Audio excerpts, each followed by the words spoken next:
Baik, sebelumnya izinkan saya perkenalkan diri. Tadi sudah disebut sama Mas Lutfi, nama saya Nur Hendrasto, Bapak Ibu semua. Saya konsultan di bidang manajemen perubahan. Nah, eh, kalau bicara roadmap itu kan bicara dokumen tertulis, Pak ya. Bicara dokumen tertulis, bicara hal-hal yang memang sudah kita sepakati dan kita tulis. Tapi pelaksanaan, nah inilah kemudian menjadi ruh dari reformasi birokrasinya itu sendiri. Nah, ini akan saya coba diskusikan pada kesempatan kedua ini.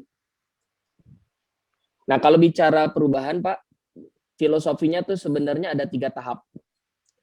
Jadi sebelum terjadinya perubahan, tahap pertama yang harus dilalui adalah awareness. Awareness itu artinya kesadaran. Bahwa kita memiliki kesadaran untuk berubah. Ada hal-hal yang kemudian kita pertimbangkan dan memicu kita secara individu maupun organisasi untuk kemudian mengadopsi perubahan.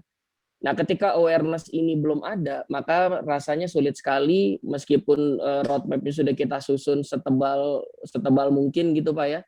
Tapi ketika tidak ada kesadaran untuk kemudian melakukan perubahan, sulit sekali kemudian dirasakan perubahan yang betul-betul diharapkan. Nah, jadi memang harus ada proses awareness yang terstruktur, yang mendalam, yang kemudian dirasakan oleh semua orang sehingga terpicu rasa kemudian untuk berubah. Meskipun tadi Pak disampaikan sama Mas Lutfi di tengah pandemi ini kalau terlalu serius nanti bisa menurunkan imunitas Pak. Jadi tapi tetap harus ada rasa awareness itu tadi. Nah, tapi dari awareness yang disampaikan kan organisasi membuat sebuah kampanye, membuat pengingat-pengingat pentingnya gitu ya kita melakukan perubahan gitu ya. Tapi ada tahap kedua yang juga sangat penting, Pak, yaitu adanya acceptance. Jadi meskipun sudah diingatkan oleh organisasi, oleh kementerian lainnya misalnya, oleh siapapun, kemudian orang di sekitar kita yang mengingatkan bahwa kita harus berubah, tapi kalau kitanya nggak mau menerima untuk berubah, ada rasa acceptance tadi, maka rasanya sulit sekali juga terjadi perubahan. Nah, kalau sudah bicara acceptance, ini ada kombinasi kerja-kerja kultural dan struktural sebenarnya Pak. Bagaimana kemudian betul-betul bisa ada acceptance di dalam perubahan yang pengen dilakukan. Nah, kalau 2 tahap ini dilalui dengan baik, maka kemudian baru bisa kita harapkan perubahan itu bisa betul-betul terjadi.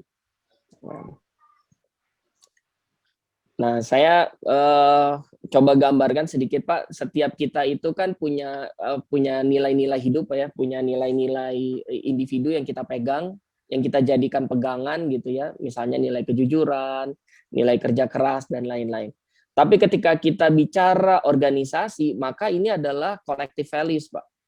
Kita berkumpul bersama orang dan orang-orang punya nilai individu masing-masing, maka mungkin saja akan terjadi konflik-konflik yang berkaitan dengan perbedaan nilai hidup. Ya, jadi kalau bicara nilai itu pandangan tentang apa yang kita anggap baik maupun anggap buruk ya di dalam hidup kita. Nah, itu yang disebut dengan nilai hidup. Nah, ketika kita berkumpul bersama orang-orang dalam organisasi, maka setiap kita akan membawa nilainya masing-masing. Buat kita yang nilainya kerja keras, ketika ketemu sama teman yang mungkin nilainya adalah santai gitu ya, itu akan jadi stres sendiri, Pak. Nah, oleh karena itu setiap kita akan disatukan dengan yang disebut dengan culture. Jadi boleh kita masing-masing punya nilai yang berbeda, tapi ketika sudah bicara bekerja dalam organisasi, maka kita menyepakati nilai yang sama. Nah, itulah yang disebut dengan budaya organisasi. Yang kemudian kadang juga turun jadi nilai-nilai organisasi. Ya, seperti kredibilitas, dan saya yakin di DJPI juga ada nilai-nilai yang dijadikan patokan pegangan dalam organisasinya. Nah, ketika menyepakati nilai bersama inilah yang kemudian jadi tidak mudah. Ya, karena banyak sekali organisasi sudah menetapkan sebuah nilai, tapi implementasi di lapangan itu sulit sekali untuk dirasakan. Karena tadi masing-masing masih ngebawa dan belum bersepakat sama nilai bersama itu tadi. Makanya sebenarnya values itu, nilai dalam organisasi itu yang sehari-hari kita lakukan dan terimplementasikan dalam kehidupan sehari-hari. Jadi meskipun Bapak Ibu sudah menetapkan misalnya integritas gitu sebagai nilai di dalam organisasi, dipasang posternya di mana-mana, Tapi kalau sehari-harinya belum terimplementasi dengan baik, maka boleh dibilang budaya organisasinya belum mencapai ke sana. Nah, inilah yang kemudian perlu dibuat langkah-langkah manajemen perubahan agar bisa mencapai budaya organisasi yang diharapkan. Baik, nah dalam membentuk nilai organisasi tadi, budaya organisasi, inilah kemudian penting ada yang namanya role model, atau dalam banyak organisasi disebutnya agent of change. Jadi orang-orang yang kemudian menjadi contoh, menjadi parameter budaya yang coba dibawa dalam organisasi tersebut. Nah, dalam membentuk budaya, ya, dalam membentuk budaya itu sebenarnya ada dua komponen besar, Bapak Ibu semua. Ada yang bisa kita amati dan ada yang tidak bisa kita amati. Ya, karena yang namanya budaya tadi kan, budaya itu turun dari values, nilai hidup. Nah, nilai itu nggak bisa kita amati, Pak. Saya ngelihat Pak Lutfi misalnya nggak bisa kebayang nilai hidupnya itu apa. Ya, tapi saya bisa mencoba menerkam nilai hidupnya dari hal-hal yang bisa saya amati. Nah, hal-hal yang bisa saya amati itu ada 3. Yang pertama itu jargon. Jadi kalau misalnya organisasi mau berubah, biasanya tuh bikin jargon-jargon tuh, Pak. Kalau KPK misalnya berani jujur hebat misalnya, atau apa ya, yang jargon-jargon yang kemudian setiap kali digaungkan itu nanti akan masuk ke subconscious, Pak, ke bawah sadar, sehingga kemudian menjadi apa ya, semacam batasan dalam perilaku kita di organisasi. Ya, jadi jargon dalam perubahan itu juga jadi sangat penting. Yang kedua simbol, atau bisa juga ada perubahan sarpras, sarana dan prasarana. Ya, contoh misalnya kalau di dunia startup sekarang dikenal dengan egaliter budaya kerjanya, sehingga nggak ada tuh sekat-sekat di dalam ruangannya. Mereka cuma meja yang dibikin senyaman mungkin. Ya, jadi sarana prasarananya dirubah karena ada simbol tertentu yang pengen dibawa, yaitu budaya egaliter. Semua orang bisa duduk di depan direktur misalnya, dan tidak ada sekat-sekat di mana harus menghadap dan lain-lain. Itu kalau di dunia startup seperti itu sekarang. Jadi termasuk misalnya ada simbol-simbol perubahan, misalnya kalau di Olimpiade ada maskotnya gitu ya, ada. Jadi itu bagian dari simbol. Ya, yang kemudian ketika kita melihat simbol itu, terasosiasi kita pada nilai yang coba dibawa lewat simbol itu. Ya, jadi bisa simbol, maskot, atau bisa juga sarana prasarana yang berubah, yang mengidentifikasikan adanya perubahan nilai-nilai, ada perubahan budaya yang pengen coba dibawa. Dan yang ketiga, yang juga justru sangat penting adalah adanya ritual dan aturan. Ya, seringkali kita sudah menetapkan perubahan, tapi karena aturannya tidak tegas, akhirnya balik lagi ke budaya yang awal. Ya, sederhananya misalnya kita mau coba bikin mini morning meeting gitu ya, rapat pagi hari jam 8, tapi ketika aturannya tidak tegas, maka lama-lama akhirnya akan sulit lagi terlaksana morning meetingnya, atau breakfast meeting misalnya, dibuat breakfast meeting dan lain sebagainya. Jadi penegakan aturan itu juga jadi komponen yang sangat penting dalam penyusunan budaya. Saya mau kasih contoh biar terbayang Bapak Ibu semua. Mungkin Bapak Ibu ingat beberapa tahun yang lalu ya, tahun 2008 persisnya dulu ketika terjadi transformasi di kereta. Sebelumnya kan kereta api kayak yang di sebelah kiri tuh Pak ya. Mungkin Bapak Ibu ingat waktu masih zaman jadi angker ya, anak kereta gitu. Wah, luar biasa lah dulu kereta. Dan saat ini bisa seperti yang sekarang kita saksikan dan kita rasakan. Nah, kalau kita mau coba terka-terka misalnya Bapak Ibu semua, kira-kira dulu tuh nilainya apa? Budaya yang coba dibawa di organisasi di kereta api yang dulu kira-kira apa, Pak?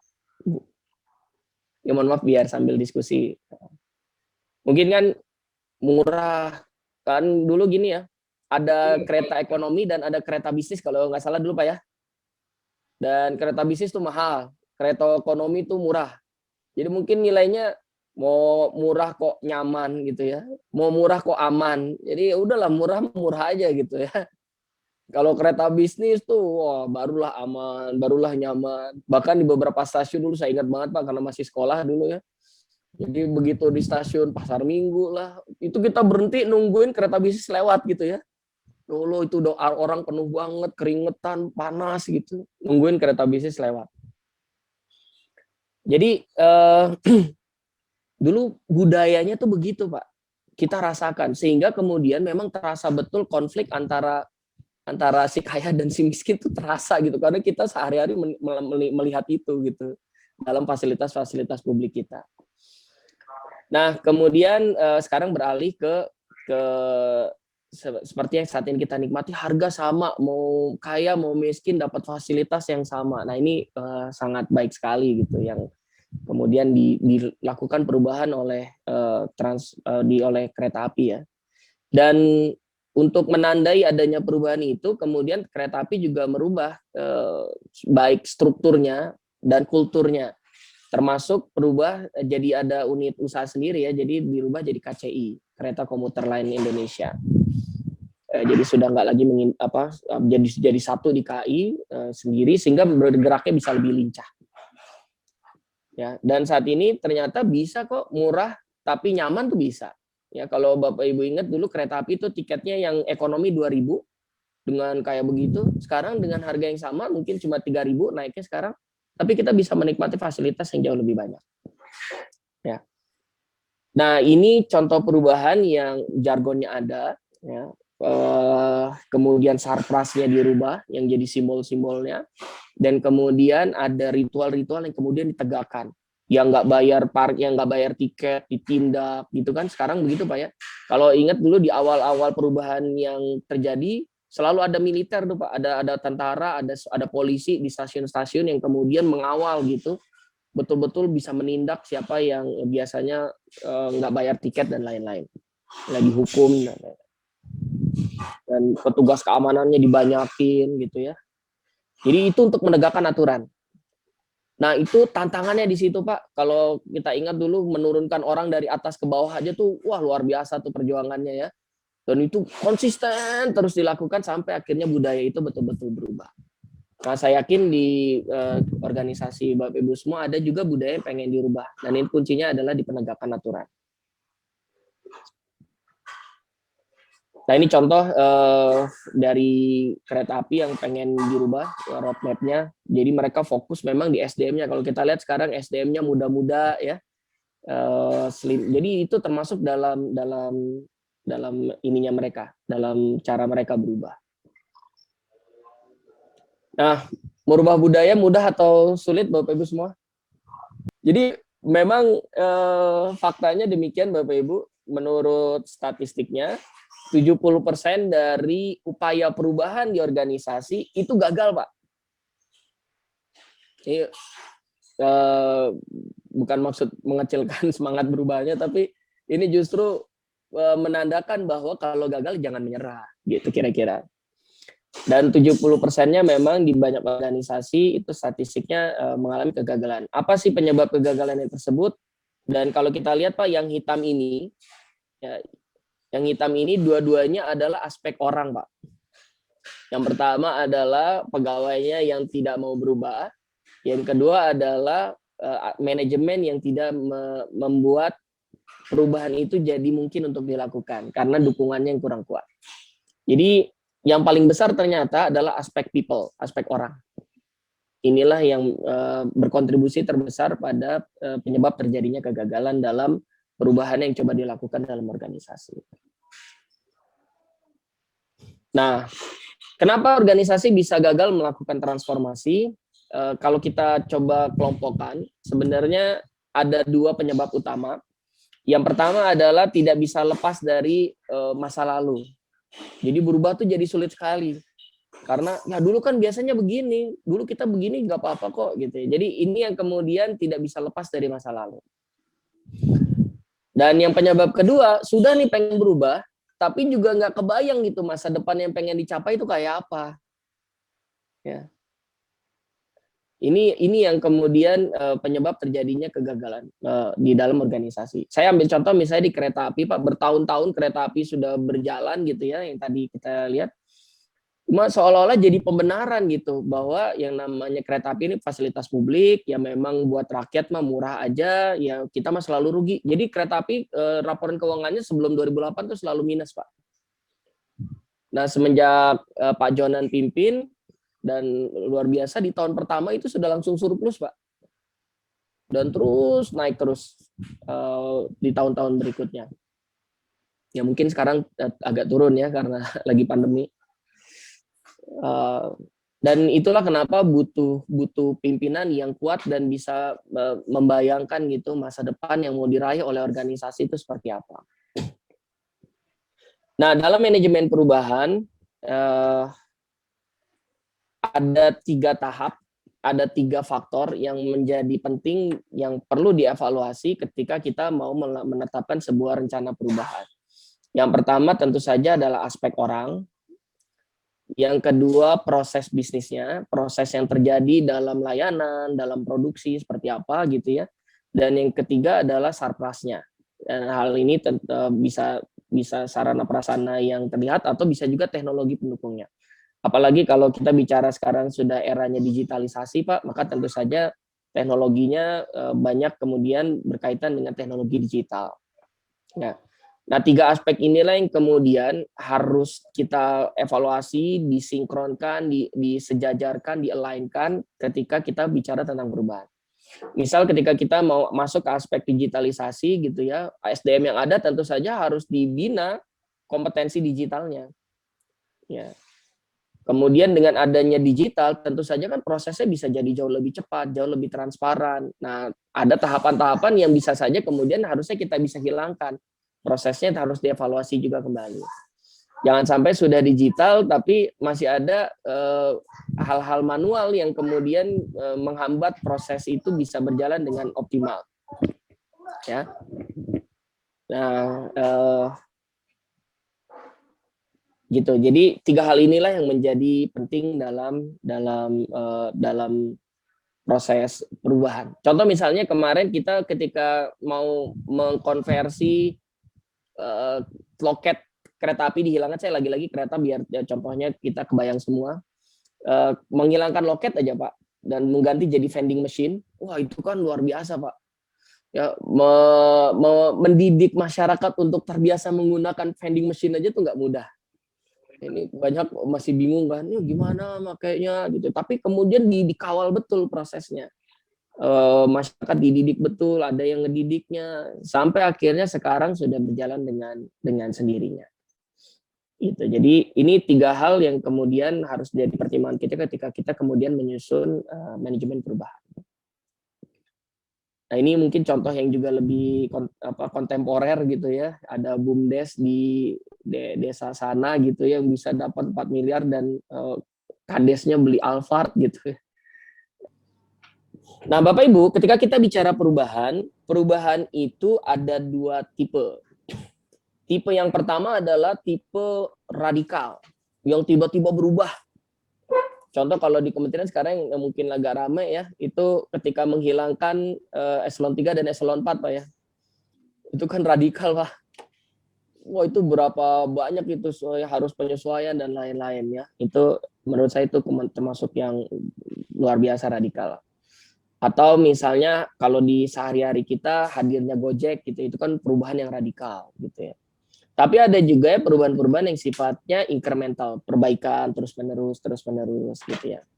Dan tentu saja Bapak Ibu, perubahan ini baik yang radikal maupun yang incremental itu pasti ada resikonya. Tapi semakin tinggi perubahan yang coba dilakukan, itu resikonya juga pasti akan semakin tinggi. Butuh effort yang lebih banyak untuk mengawal, untuk memastikan perubahan itu betul-betul terjadi. Ya. Karena kalau nggak dikawal ya pasti akan balik lagi seperti awal. Ya. Nah, memang untuk kementerian, untuk birokrasi ya, saya berpikir perubahan yang paling mungkin dilakukan sebenarnya ada perubahan yang sifatnya incremental.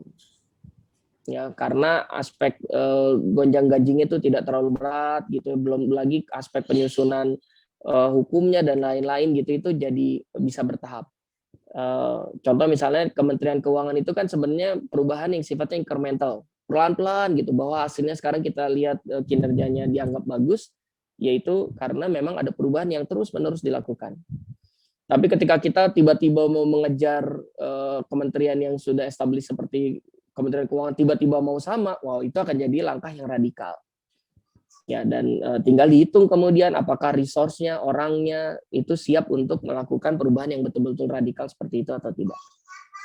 Bapak Ibu, jadi sebenarnya kalau kita bicara strategi, bicara program kerja gitu Pak ya, ada matriksnya. Yang pertama yang vertikal itu adalah impact ya, dampak dari program kerja tersebut, yang bawah adalah effortnya. Effort itu mungkin saja berkaitan dengan waktu, anggaran, ya orang yang harus dialokasikan ya. Ini effort, Pak. Ya. Nah, kemudian dibagilah menjadi empat kolom ini, Pak, 4 segmen ya. Ya, kalau quick wins itu adalah yang impact-nya terasa, segera, cepat gitu ya. Tapi effortnya paling kecil. Makanya biasanya quick wins itu diukur di 100 hari pertama. Ya. Jadi di awal program awal-awal lah, apa yang kemudian terasa betul, tapi juga tidak membutuhkan effort yang terlalu besar. Biasanya effort itu berkaitan dengan kalau misalnya di bawah kementerian kita langsung, di bawah direktorat kita langsung, di bawah unit kerja kita langsung, nah itu effortnya lebih sedikit dibanding harus koordinasi lintas kementerian apalagi gitu ya, itu akan jadi effort yang luar biasa besar. Jadi apa yang kemudian di dalam kita itu bisa kita buat, bisa kita create, yang effortnya tidak terlalu besar tapi dampaknya terasa dilihat sama orang. Nah, itu disebutnya program quick wins. Nah ada juga yang impact-nya besar, effortnya besar. Nah ini major project apa? Yang kemudian jadi major project-nya mungkin saja bisa multi years Pak, di dalam roadmap selama sampai 2024 ini jadi program besar yang jadi majornya gitu ya. Nah, ada juga program-program yang impact-nya tidak terasa, tapi effort-nya luar biasa. Contohnya apa? Masuk ke digitalisasi misalnya. Ya kan masyarakat gitu, itu mungkin nggak ngelihat gitu. Karena kalau bicara PU mungkin bicaranya sarpras, terlihat gitu ya. Tapi kalau digitalisasi di dalam proses kerja, mungkin masyarakat nggak ngelihat. Tapi dampak di kemudian harinya itu luar biasa besar, Pak. Jadi ya mungkin sekarang dampaknya tidak terlalu terlihat langsung, effortnya luar biasa besar, ngajarin harus digital, betul-betul lah effortnya besar. Tapi karena ini bicara proses kerja jangka panjang, maka boleh jadi ada pekerjaan-pekerjaan yang sifatnya seperti itu. Ya, nggak dapat apresiasi, mungkin nggak dapat ini karena memang kerja-kerja nyusun batu gitu ya Pak, pelan-pelan gitu. Nah, ada juga program-program yang impact-nya udah sedikit, effort-nya sedikit. Ini sih kerjaan ini Pak, ngisi waktu luang. Misalnya lagi Ramadan, apa nih, ya udah bikin kajian aja Ramadan gitu misalnya.